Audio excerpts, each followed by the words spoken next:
Aleluia, aleluia, aleluia.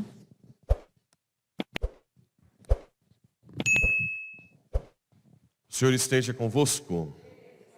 Ele está no meio de nós. Proclamação do Evangelho de Jesus Cristo segundo Mateus. Glória a vós, Senhor.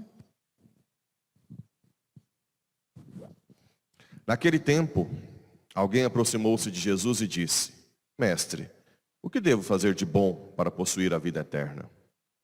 Jesus respondeu: Por que tu me perguntas sobre o que é bom?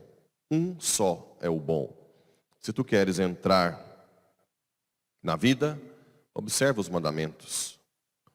O homem perguntou: Quais mandamentos? Jesus respondeu: Não matarás, não cometerás adultério, não roubarás, não levantarás falso testemunho. Honra teu pai e tua mãe, e ama teu próximo como a ti mesmo. O jovem disse a Jesus: Tenho observado todas essas coisas, que ainda me falta? Jesus respondeu: Se tu queres ser perfeito, vai e vende tudo o que tens, dá o dinheiro aos pobres, e terás um tesouro no céu. Depois vem e segue-me. Quando ouviu isso, o jovem foi embora, cheio de tristeza, porque era muito rico. Palavra da salvação. Glória a vós, Senhor.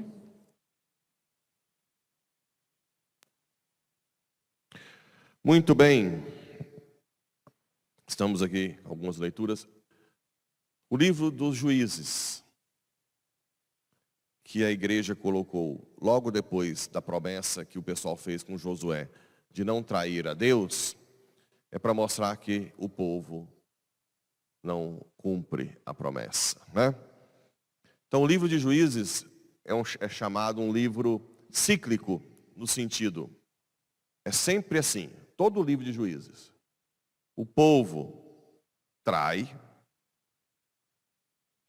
Deus alerta, o povo continua traindo, depois o povo sofre alguma invasão, alguma coisa, aí o povo arrepende, pede misericórdia para Deus, e Deus manda um juiz e liberta o povo. Passa um pouco, o povo trai, Deus vai lá, alerta, eles não mudam de vida, aí sofre de novo uma outra invasão, ou prisão, alguma coisa. Aí o povo arrepende, pede ajuda para Deus, ele manda um juiz. Isso para quê? É uma preparação para quê? O que vocês acham? Que o antigo prepara para o novo. Qual é a dinâmica que está sendo preparada com o livro de Juízes? A sacramental, né? Nossas paixões nos levam a pecar. Às vezes não queremos mudar.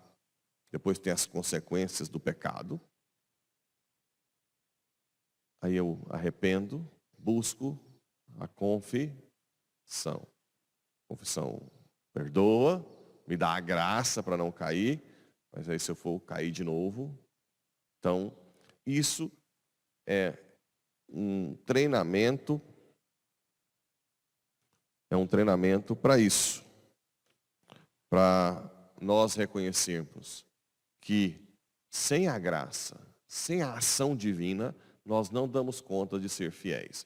Ou seja, sem a humildade.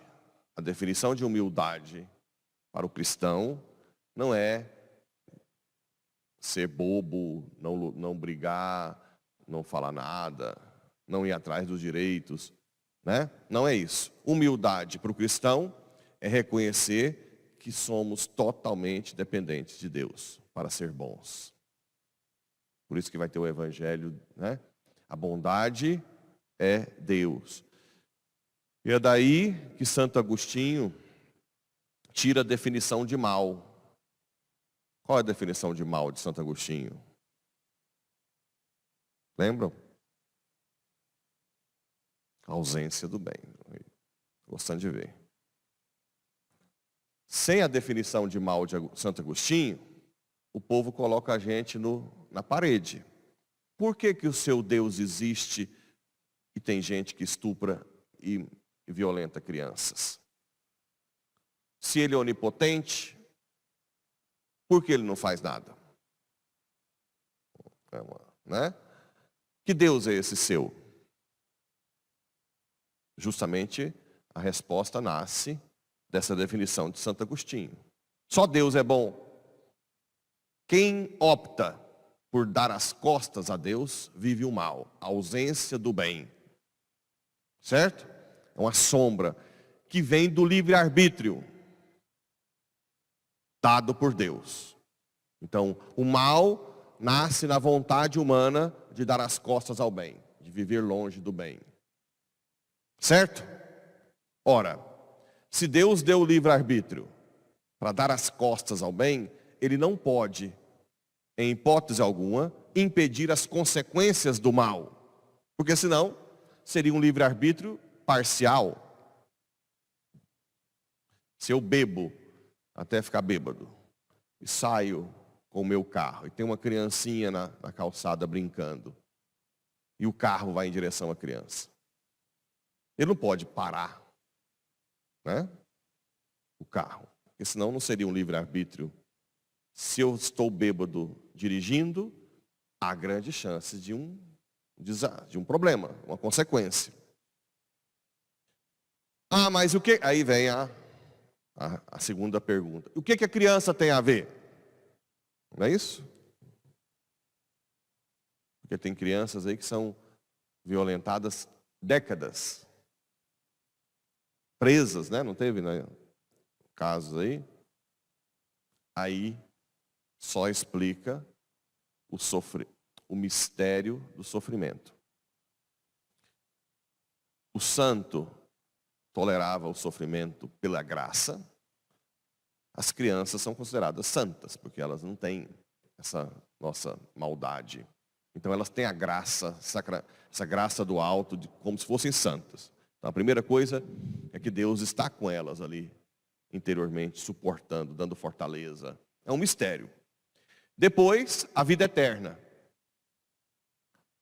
A vida eterna, diante dessa nossa vida, já é uma compensação de justiça. Então, essas crianças, com certeza, violentadas, foram vítimas, Deus dará a vida eterna.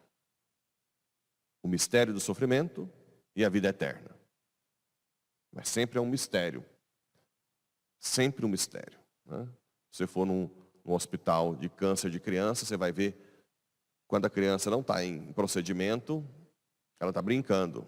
Os pais estão arrasados, né? É um mistério. Então não pensem vocês que Deus abandonou a criança. Entenderam? Então agora vamos ao Evangelho. Mestre, o que devo fazer de bom para possuir a vida eterna? Os outros evangelhos, eles falam de bom mestre, né? Lembra? Ó, meu bom mestre. E Jesus é mais categórico. Por que me chamas bom? Só Deus é bom. E aqui ele diz, por que tu me perguntas o que é bom? Um só é o bom. Então, o bem é Deus. O nosso livre-arbítrio tem condição de dar as costas para o bem. Se tu queres entrar na vida, observa os mandamentos. Não, eu observo, Senhor. Se queres ser perfeito, vá, vende tudo e me segue. E o jovem foi embora, cheio de tristeza. Aqui, bem, a igreja vai colocar a continuação amanhã. Mas para mim, esse texto só ganha o sentido maior com a continuação do que acontece. Porque não é que Deus quer que todo mundo dê as coisas aos pobres, né? Igual eu falei, imagina se todo mundo der a sua empresa, não tem mais emprego em Porá? Ah não, quero ser pobre. Mas aqui, o intuito do texto é o seguinte, depois amanhã, os apóstolos vão chegar, porque naquela época a riqueza era bênção para os judeus. Os apóstolos vão chegar e dizer, desse jeito quem é que vai para o céu, Senhor? Se até quem recebe as bênçãos, o Senhor está condenando? E aí Jesus responde o quê? Para o homem é impossível, mas para Deus nada é impossível. Jesus não falou, pois é, tá vendo? Esse jovem rico veio dar uma de gostosão, foi só pôr ele na berlinda e já largou. Não, ele não falou, ele não criticou o jovem rico. Ele colocou a responsabilidade na graça de Deus. Lembra dos juízes? Que vai lá, Deus intervém? O que seria a tradução disso? O que Jesus falou para os apóstolos que é a tradução desse homem, para o homem é impossível, para Deus nada é impossível? Que bastava o jovem rico fazer o quê? Se prostrar e dizer, Senhor, eu não dou conta, me ajuda. Sem ti, jamais farei isso. Eu sou apegado. Nunca consigo, Senhor. Me ajuda. Entenderam? Não. Então, todas as duas leituras nos remete a entender que o projeto de salvação que Deus tem para nós, que se encarna na minha vocação celibatária, na vocação matrimonial ou religiosa, nós não conseguimos sem a graça de Deus. Precisamos ser humildes.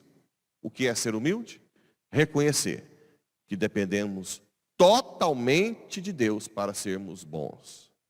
Que tudo de bom é fruto da graça. Tudo de ruim é de quem? Nós. Se trem ruim, é o Pablo. Se o padre fez uma coisa boa, é a graça. Se vocês agarrarem a isso, não tem erro. Vão ser grandes santos. Assim seja.